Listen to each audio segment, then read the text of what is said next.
Interrogative pronoun ताईं कयो हो पाण, ठीकु आहे। अॼु रिलेटिव प्रोनाउन खां शुरूआति था कयूं असां।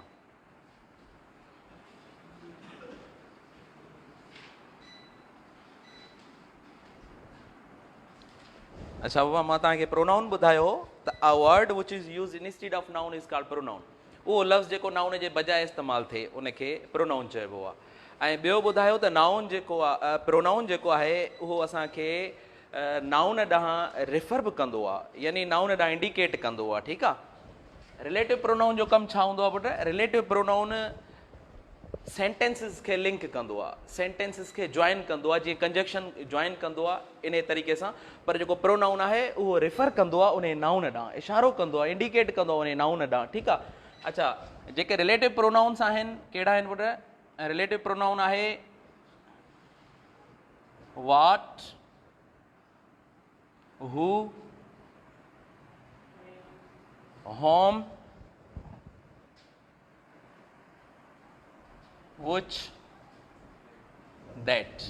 ही असांजा रिलेटिव प्रोनाउन्स आहिनि, ठीकु आहे। हाणे इन्हनि मां कुझु लफ़्ज़ जेके असां पढ़ी चुका आहियूं, हिन में हूज़ बचे थो पुटु,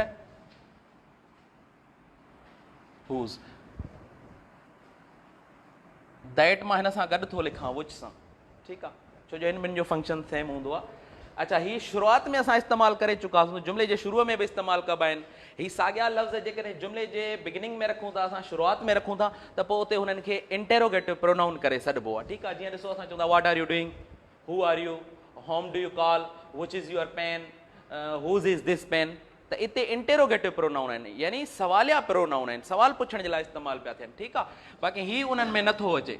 हाणे असां इन्हनि साॻियनि लफ़्ज़नि खे रिलेटिव जो फंक्शन ॾियूं था, रिलेटिव तौरु इस्तेमालु कयूं था। रिलेटिव तौरु इस्तेमालु कंदासूं त उन में जुमिले जा असां ॿ पार्ट लिखंदा आहियूं, ठीकु आहे, ॿ क्लास हूंदा आहिनि। जुमिले जे अंदरि जेके ॿ हिसा हूंदा आहिनि उन्हनि खे असां क्लास करे छॾींदा आहियूं, ठीकु आहे।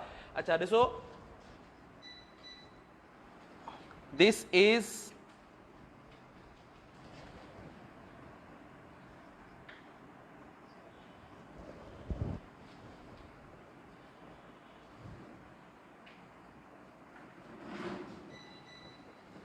हाणे हिते मूं सेंटेंस लिखियो आहे, this is the boy dash speaks English well, ठीकु आहे। हाणे हिते असां ख़ाल छॾियो आहे, ठीकु आहे। ही मथे रिलेटिव प्रोनाउन सभु असांजा लिखिया पिया आहिनि, ठीकु आहे। हाणे मां तव्हांखे पुठियां ॿुधायो त वाट इस्तेमालु कबो आहे शयुनि जे लाइ। जीअं साॻियो फंक्शन इंटेरोगेटिव में ॿुधाए चुको हुउसि त वाट छाजे लाइ इस्तेमालु कबो आहे, हू छाजे लाइ इस्तेमालु कबो आहे, होम छाजे लाइ इस्तेमालु कबो आहे, ठीकु आहे। वाट इस्तेमालु कबो आहे शयुनि जे लाइ, छाजे लाइ? शयुनि जे लाइ। हाणे हिते जेको पुटु असांजो ही नाउन थो अचे न, इन नाउन जे लाइ असांखे हिते रिलेटिव प्रोनाउन मथां खणणो आहे। कहिड़ो रिलेटिव प्रोनाउन असां हिते लॻायूं, ठीकु आहे, उन्हनि जो फंक्शन असांखे ख़बर पवंदी त पोइ असां लॻाए सघंदासीं, ठीकु आहे। वाट इस्तेमालु कबो आहे थिंग्स जे लाइ, ठीकु आहे। पहिरियों असां हिन ते अचूं था, हू जो इस्तेमालु किथे कंदा आहियूं पुटु? हू इस्तेमालु थींदो आहे सब्जेक्ट तौरु, सब्जेक्ट जे लिहाज़ सां इस्तेमालु थींदो आहे, सब्जेक्ट थी इस्तेमालु थींदो आहे। ऐं जॾहिं असां कंहिं पर्सन जे बारे में ॻाल्हायूं, ठीकु आहे। हाणे हिन शइ ते थोरो गौर करिणो पवंदो। दिस इज़ द बॉय, ही उहो छोकिरो आहे, ठीकु आहे। Dash speaks English. हाणे ॾिसो, अंग्रेज़ी केरु थो ॻाल्हाए? छोकिरो थो ॻाल्हाए। Boy speaks English, boy speaks English. अंग्रेज़ी ॻाल्हाइण जो कमु छोकिरो थो करे। हाणे उन छोकिरे ॾांहुं इशारो करण जे लाइ, रिफर करण जे लाइ हितां असां कहिड़ो प्रोनाउन खणूं? छा खणंदासीं? हू खणंदासीं। छा खणंदासीं? हू। हाणे हिन हू जी माना हिते छा थी निकिरे? हू जी माना थी निकिरे जेको। हू माना जेको। जेॾी महिल हू खे इंटेरोगेटिव प्रोनाउन करे इस्तेमालु कंदासीं त पोइ उनजी माना निकिरंदी केरु या कंहिं। हू स्पीक्स इंग्लिश, उते माना थींदी अंग्रेज़ी, केरु ॻाल्हाए थो। जेॾी महिल असां जुमिले जे विच में था आणियूं हिनखे, this is the boy who speaks English, ही उहो छोकिरो आहे जेको अंग्रेज़ी ॻाल्हाए थो। यानी हिते पर्सन जो ज़िक्र थियल आहे। ऐं ॾिसूं पिया त ही माण्हू कमु करे पियो, ही ॾिसो कमु छोकिरो थो करे, बॉय स्पीक्स इंग्लिश। हिन ते तव्हां हथु ॾींदो तव्हांखे ख़बर पइजी वेंदी छा छोकिरो कमु करे पियो। बॉय स्पीक्स इंग्लिश, असांखे हिते हू जो इस्तेमालु करिणो आहे। जेकॾहिं हिते सब्जेक्ट आहे त पोइ हू लॻाइणो आहे, ठीकु आहे। वरी ॿियो सेंटेंस ॾिसो, this is the teacher,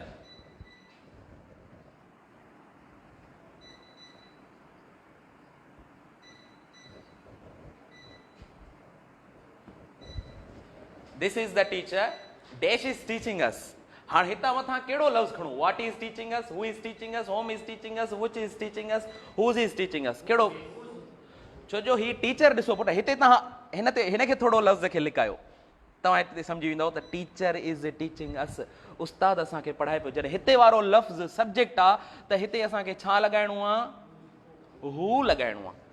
this is the teacher, ही उहो उस्ताद आहे, हू इज़ टीचिंग अस, जेको असांखे पढ़ाए रहियो आहे। सब्जेक्ट जो ज़िक्र थिए ऐं पर्सन जो ज़िक्र थिए त पोइ असांखे हू जो इस्तेमालु करिणो आहे, ठीकु आहे। अच्छा, ही होम जेको आहे, होम वरी ऑब्जेक्ट तौरु इस्तेमालु थींदो आहे, जुमिले जो ऑब्जेक्ट थी करे इस्तेमालु थींदो आहे। ऐं होम जी माना छा आहे सिंधीअ में, जंहिंखे, जंहिंखे। हाणे पुट हिते जेको लफ़्ज़ असां इस्तेमालु कयूं न, उन खे ऑब्जेक्ट जी सूरत ॾिनल हुजे, उन ते कम जो असरु पवंदो हुजे, त पोइ असांखे उन जे लाइ होम इस्तेमालु करिणो आहे, ठीकु आहे। This is the person, this is the person.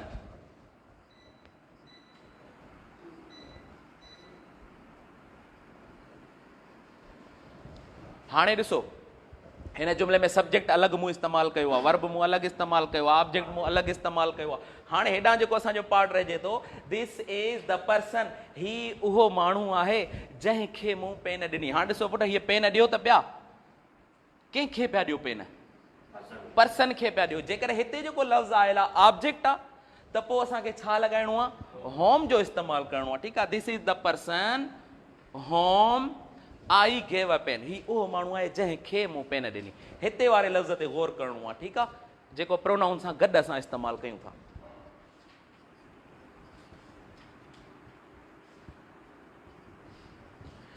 She is the girl,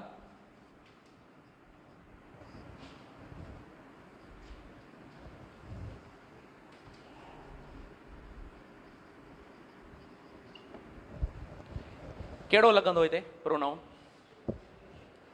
she is the girl dash you allowed to go, home you, who या which। अच्छा, हिकिड़ी ॻाल्हि मां तव्हांखे ॿुधायां, जेॾी महिल हिते हिन जॻह ते को बि पर्सन थो अचे न, बॉय आहे, गर्ल आहे, टीचर आहे, स्टूडेंट आहे, असांखे विच लॻाइणो ई न आहे, दैट लॻाइणो ई न आहे, ठीकु आहे। ईंदो हिननि ॿिन्हिनि मां को, हिननि मां, पर उन ते थोरो गौर करिणो आहे त छा हिते वारो लफ़्ज़, हाणे ॾिसो, यू अलोड टू गो, तव्हां वञण जी इजाज़त ॾिनी आहे। कंहिंखे इजाज़त ॾिनी अथव, गर्ल खे इजाज़त ॾिनी आहे। जंहिंखे असां इजाज़त ॾियूं पिया, जंहिं ते कम जो असरु पियो थिए, उहो ऑब्जेक्ट आहे। ऑब्जेक्ट जे लाइ असांखे छा इस्तेमालु करिणो आहे, होम इस्तेमालु करिणो आहे। हिते छा थींदो, होम जो इस्तेमालु थींदो, सही आहे।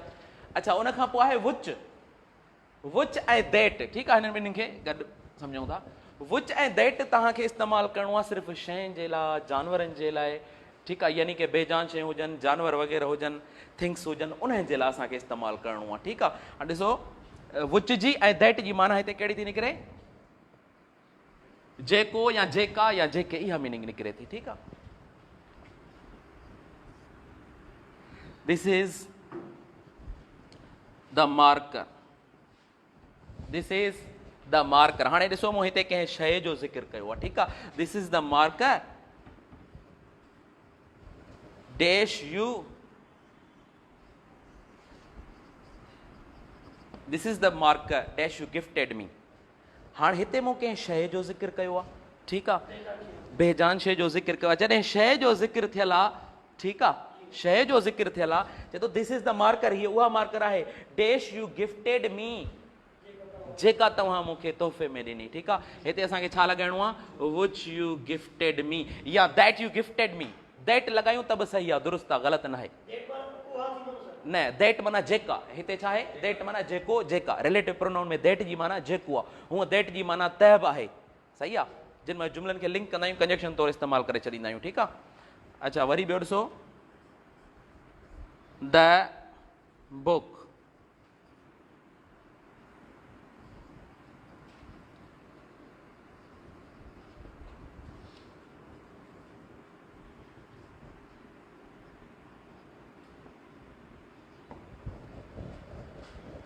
हाणे लाज़मी कोन्हे त हर बुर असां जुमिले जे विच में लॻायूं relative pronoun.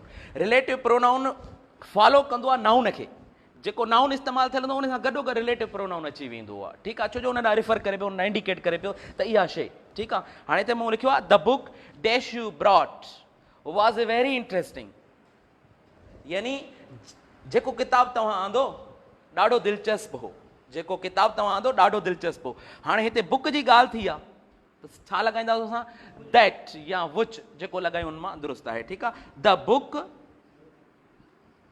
Book which you brought was very interesting, जेको किताब तव्हां आंदो ॾाढो दिलचस्प हो। The book that U brought was very interesting, जेको किताब तव्हां आंदो ॾाढो दिलचस्प हो, ठीकु आहे। अच्छा हाणे जेको हूज़ लफ़्ज़ आहे ही सम्झ में आयो, विच वारो, हा विच वारो सम्झ में आयो। अच्छा हाणे हूज़ जेको आहे, हूज़ जी माना आहे जंहिंजो, ऐं ही छा ॾेखारींदो आहे पुट, मालिकी ॾेखारींदो आहे। हूज़ ॾेखारींदो मालिकी, छा हाणे हिते जेको लफ़्ज़ पियो हूंदो न उन जी मालिकी ॾेखारींदो, त उन शइ सां कंहिंजी मालिकी आहे, त पोइ उते असांखे हूज़ जो इस्तेमालु करिणो आहे। ॾिसो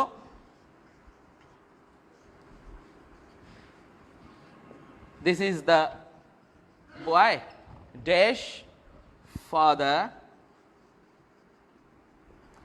इज़ अ डॉक्टर। हाणे हिते लिखियो आहे दिस इज़ द बॉय, ही उहो छोकिरो आहे, डैश फादर इज़ डॉक्टर, ठीकु आहे। हाणे छा चऊं त जेको पी डॉक्टर आहे हू लॻायूं सही थींदो, होम सही थींदो, विच सही थींदो। हाणे ॾिसो डॉक्टर केरु आहे, ठीकु आहे। डॉक्टर जेको आहे उहो केरु आहे, डॉक्टर हिन जो पीउ आहे, सही आहे। उन सां मालिकी थो ॾेखारे, कंहिंजी मालिकी थो ॾेखारे, छोकिरे जी मालिकी थो ॾेखारे, ठीकु आहे। यानी ही जेको नाउन आहे इहो ऐं ही नाउन इन जी पाण में मालिकी छो थी थिए, त पोइ असांखे छा लॻाइणो आहे, हूज़ लॻाइणो आहे, ठीकु आहे। Whose father is a doctor, this is the boy, उहो छोकिरो आहे, हूज़ यानी जंहिंजो, फादर इज़ अ डॉक्टर, जंहिंजो पीउ डॉक्टर आहे, सही आहे। यानी असांखे मीनिंग कॉन्सेप्ट ईंदो त असां लफ़्ज़ लॻाए वेंदासूं, ठीकु आहे। अच्छा हाणे ही वाट जेको आहे, वाट लॻाईंदा आहियूं असां थिंग्स वग़ैरह जे लाइ, जीअं शयूं जेके असां सोचींदा आहियूं, खाईंदा पीअंदा आहियूं, उन्हनि शयुनि जे लाइ, थिंग्स जे लाइ असां दैट वाट जो बि इस्तेमालु कंदा आहियूं, ठीकु आहे।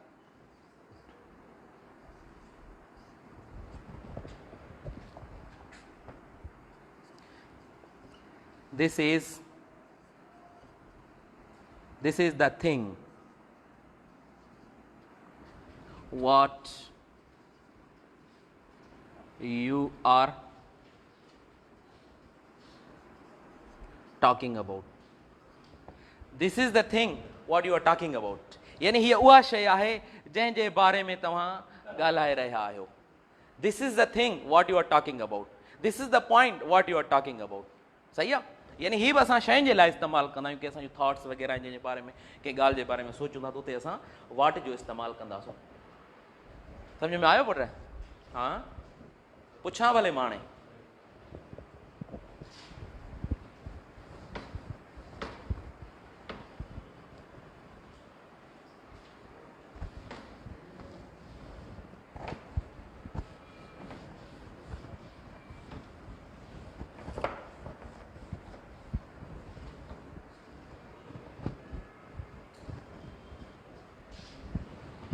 अच्छा, I don't know the man.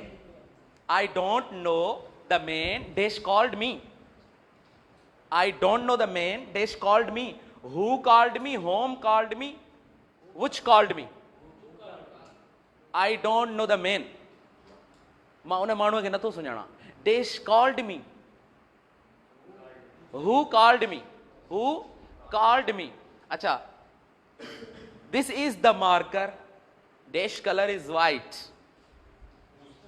Whose color is white? छो जो हिन जो ॾिसो हिन जो रंग पियो ॿुधाए, यानी हिन जी मालिकी पियो ॿुधाए। This is the marker whose color is white. अच्छा, this is the book. This is the book. Dash name is Renan Morton. This is the book. Dash name is Renan Morton. Whose name is? छा? Whose name is? जंहिंजो नालो, ठीकु आहे। Which name जेको नालो थी वियो, पोइ ग़लति माना निकिरे पई जुमिले जी, सही आहे। अच्छा, I help the person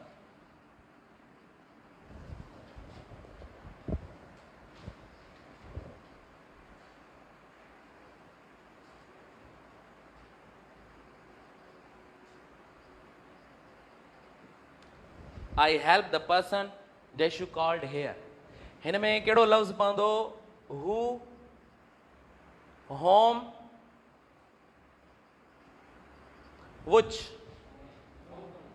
कहिड़ो पवंदो home पवंदो कीअं ख़बर पई I help the person हिते ॾिसो हिते त क्लियर थी पियो वञे I help the person जंहिं माण्हूअ जी मां मदद थो कयां सही आहे dash you called here whom you called here हिते वारो लफ़्ज़ ऑब्जेक्ट आहे त ही जेके प्रोनाउंस आहिनि न प्रोनाउननि में सब्जेक्ट ऑब्जेक्ट हूंदा आहिनि सही आहे न हिते वारो लफ़्ज़ ऑब्जेक्ट आहे त हेॾां हिते ऑब्जेक्ट ईंदो जेकर हू लॻाईंदासीं असां त ग़लति थी वेंदो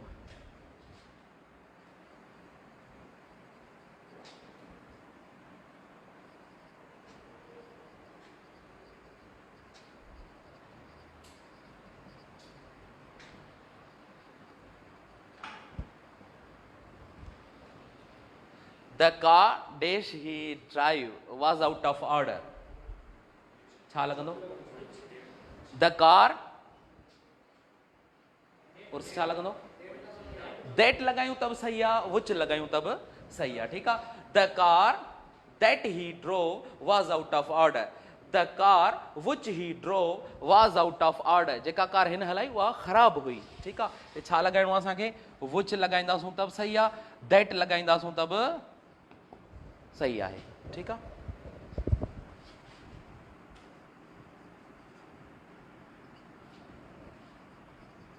he is the student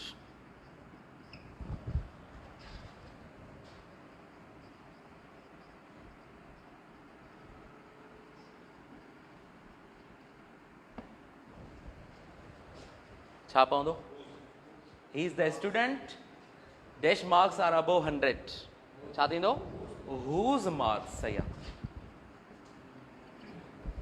ठीकु आहे पुट सम्झ में अची वियो आहे न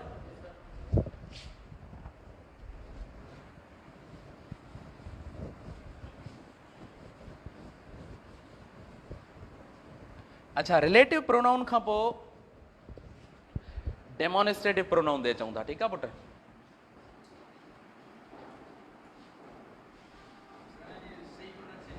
छा जी बाबा demonstrative pronoun demonstrative pronoun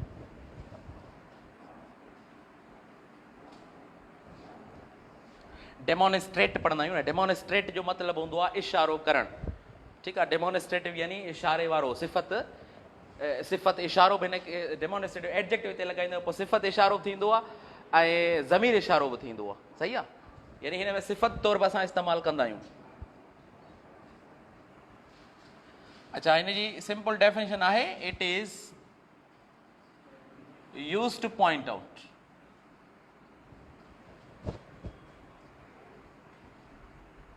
nouns it is used to point out nouns इहो नाउन जा इशारे करण जे लाइ इस्तेमालु कयो वेंदो आहे ठीकु आहे अच्छा डेमोन्स्ट्रेटिव प्रोनाउंस जेके आहिनि पुट कहिड़ा आहिनि दिस दैट दीज़ दोज़ ठीकु आहे हिननि खे असां डेमोन्स्ट्रेटिव प्रोनाउन तौरु इस्तेमालु कंदा आहियूं ठीकु आहे हीउ डेमोन्स्ट्रेटिव प्रोनाउन जेको अथव छहें जे आई थिंक सतों या छहों क्लास आहे उनजे एक्सरसाइज़ुनि में अथव छो जो सिंध टेक्स्ट में जेका बि एक्सरसाइज़ में शइ आहे न का ख़बर न आहे किथां खणनि को बि MCQs किथां खणी सघनि था ठीकु आहे अच्छा दिस जेको आहे दिस इंडिकेट कंदो आहे उन्हनि शयुनि खे जेके असांजे वेझो आहिनि जेके असांजे क़रीब आहिनि ऐं दिस पाण सां गॾु हमेशह helping verb to be verb वग़ैरह जेको खणंदो आहे वर्ब खणंदो आहे सिंगुलर खणंदो आहे यानी हिन सां गॾु इज़ ऐं वाज़ जो इस्तेमालु कबो आहे आर वग़ैरह न इस्तेमालु कयो वेंदो ऐं दैट जेको आहे उहो वरी जेके शयूं असां खां परे आहिनि उन्हनि जे ॿुधाइण जे लाइ उन्हनि ॾांहुं इंडिकेट करण जे लाइ इस्तेमालु कयो वेंदो ऐं हूज़ जेको आहे दीज़ जेको आहे दीज़ लफ़्ज़ वरी शयूं असांजे क़रीब हुजनि शयूं असांजे वेझो हुजनि उते इस्तेमालु कयो वेंदो आहे ऐं जमह जे लाइ प्लूरल ठीकु आहे घणियूं शयूं हुजनि दोज़ वरी जेके शयूं असां खां परे हुजनि जमह हुजनि ऐं प्लस में असां खां परे हुजनि त उन्हनि जे लाइ दोज़ इस्तेमालु कयो वेंदो आहे ठीकु आहे मसइलन ॾिसो हीउ मार्कर मुंहिंजे हथ में आहे भरिसां आहे मुंहिंजे त मां इन जे बारे में ॻाल्हाईंदुसि छा चवंदुसि This is a marker ठीकु आहे यानी हीअ मुंहिंजे वेझो आहे तॾहिं मां हिते दिस इस्तेमालु कयो ऐं हिकु शइ आहे साॻी जॻह ते इहा मार्कर जेकॾहिं परे हुजे हा त पोइ असां छा चऊं हा दैट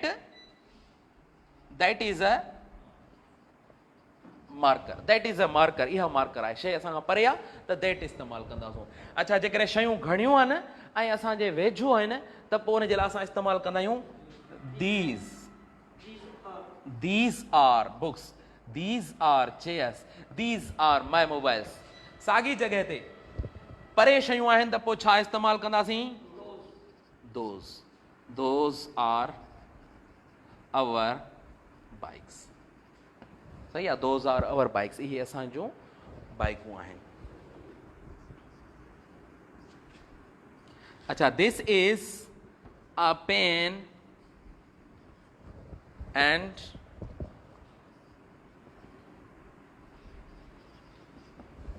छा लॻायूं हुन में?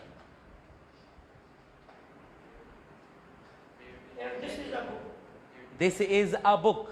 This is a pen and dash is a book.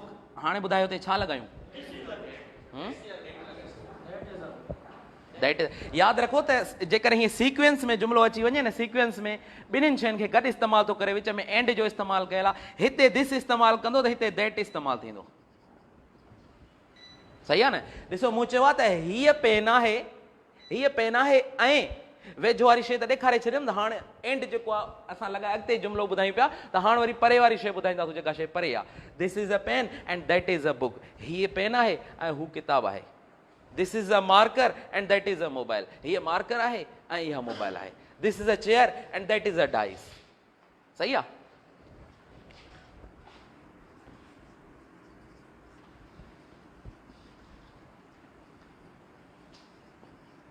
These are books.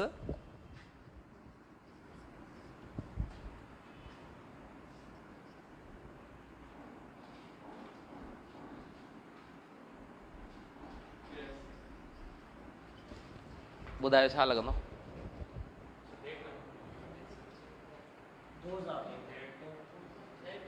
उर्स ॿुधाए छा लॻंदो? These are books and that is छा लॻंदो? दैट इज़ आहे. अच्छा, भला हिते दैट छो लॻाईसूं? दोस्त छो न लॻायो? छो जो हेॾा सिंगुलर खे शो करे पियो. इज़ लॻायो या चेयर लॻायो आहे. जेकॾहिं चवां हा त आर चेयर्स त पोइ चऊं हा दोज़. सही आहे? यही सिंपल आहे. ठीकु आहे.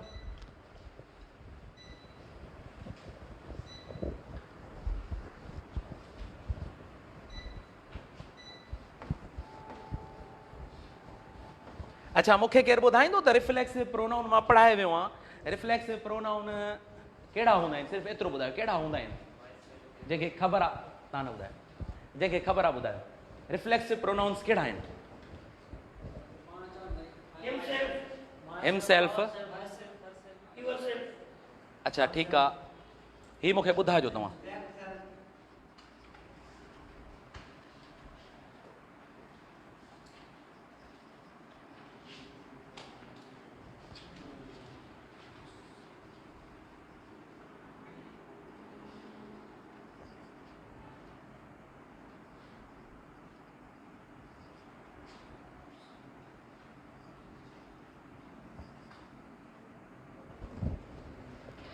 कहिड़ो लॻंदो ॿुधायो?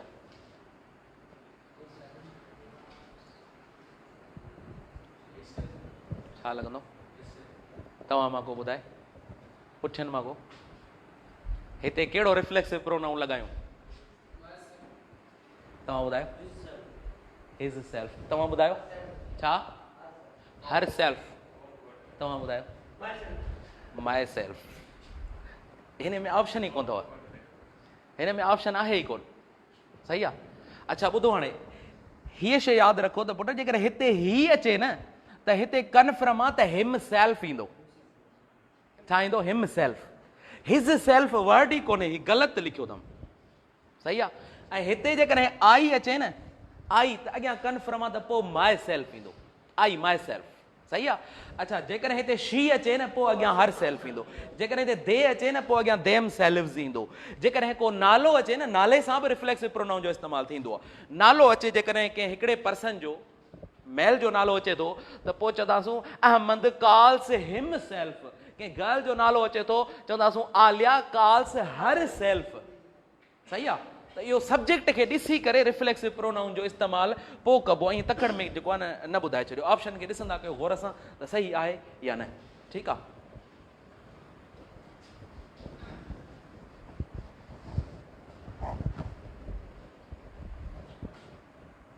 अच्छा बाबा, हाणे आहे डिस्ट्रीब्यूटिव प्रोनाउन.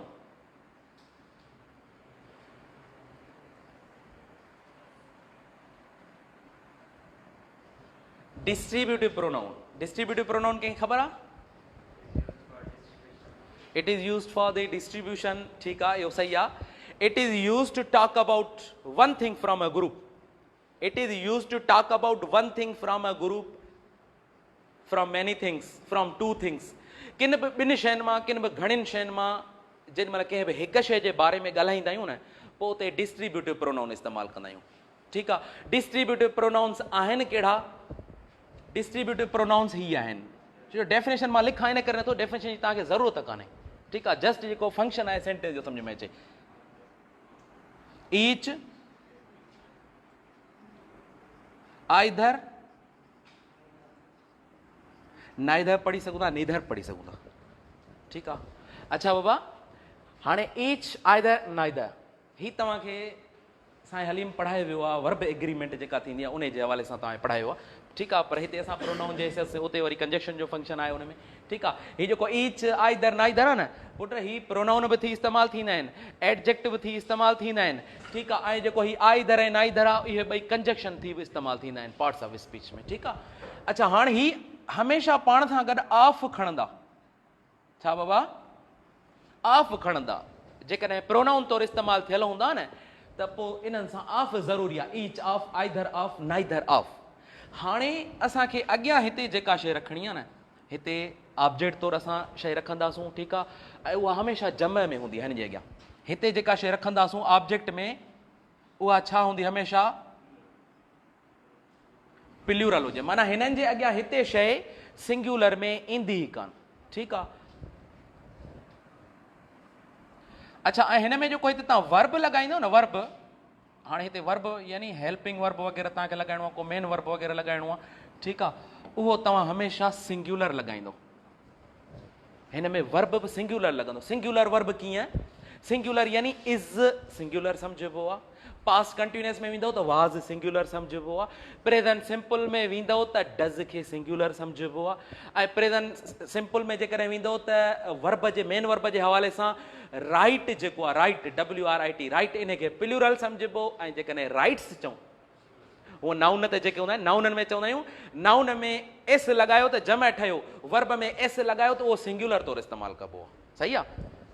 अच्छा पुट ॾिसजो, हाणे हिन जो जेकॾहिं फंक्शन असां कंदासूं, चवंदासूं ईच ऑफ, हिते जेका शइ रखणी आहे न, जेकॾहिं प्रोनाउन रखिणो आहे त चवंदासूं them, each of us, each of us, each of them. जम प्रोनाउन हिते रखिणो आहे. जेकॾहिं नाउन रखंदासूं त बि जम रखंदासूं. चवंदासूं each of boys. Each of boys जो मतिलबु आहे छोकिरनि मां हर हिकु, छोकिरनि मां हर हिकु. ठीकु आहे. हाणे हिते ॾिसो बॉयज़ लिखियो पियो आहे. ठीकु आहे. यानी जम आहे, पर अॻियां असांखे हेल्पिंग वर्ब लॻाए करे जुमिलो पूरो करिणो आहे त सिंगुलर लॻाईंदासूं. चवंदासूं each of boys is learning English.